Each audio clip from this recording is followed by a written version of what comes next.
In today's video, I'm going to teach you how to reset your microphone if it's been muted by your system settings while using Google Meet. We all know how crucial it is to have a functioning microphone during those important virtual meetings, so let's make sure yours is up and running smoothly. First, let's navigate over to the Google Meet website. You can do this by opening up your preferred web browser and typing in Google Meet in the search bar, or simply entering the URL directly if you have it saved somewhere handy. Once you're there, you'll notice the Sign In button located at the top right corner of the page. Go ahead and click on that. Next, you'll need to select your Google account. If you have multiple accounts, make sure to pick the one that you typically use for your meetings. Once you've made your choice, sign in with your credentials, making sure everything is entered correctly. Once you're logged in, you're almost ready for your meeting. But we have a few more steps to get your microphone sorted out. Now, let's address the issue with your microphone. You'll want to press the Windows key on your keyboard.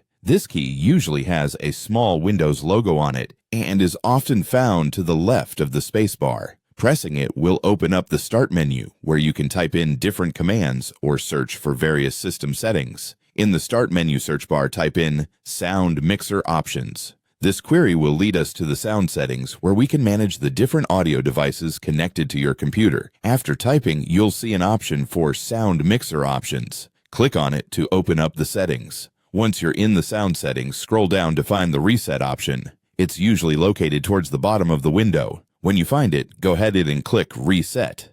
This action will restore your sound settings to their default state, which should help in unmuting your microphone. And that's it. You've now successfully reset your microphone settings through the system, which should resolve any lingering muting issues in Google Meet. Before you dive into your next meeting, it's always a good idea to test your microphone to ensure it's working as expected. You can do this by joining a test call or using the sound settings found in your computer to verify that everything's back to normal. I hope you found this tutorial helpful and it enables you to engage seamlessly in your virtual meetings on Google Meet. Thank you for watching, and don't forget to check out our other videos for more helpful tips and tricks.